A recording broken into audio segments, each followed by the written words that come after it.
Coast Community Arts Center is celebrating a huge milestone this weekend. Belfast Waterfall Arts turns 25 this year. With beginnings in Montville, the Arts Center moved to the historic Governor Anderson School building around 2006. Since then, the nonprofit has been a beacon in promoting community creation. Alongside studios focusing on clay, glass blowing, photography, and more, there was a wide range of classes and bookable studio time for artists of all ages, abilities, and experience levels.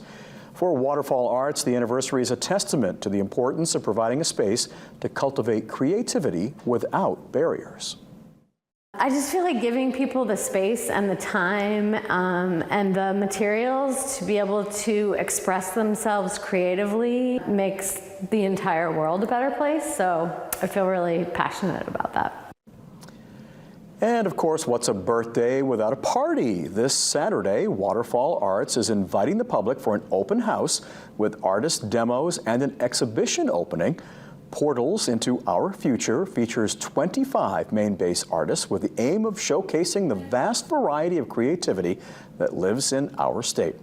Both the exhibit and open house are scheduled for Saturday from 4 to 7 p.m.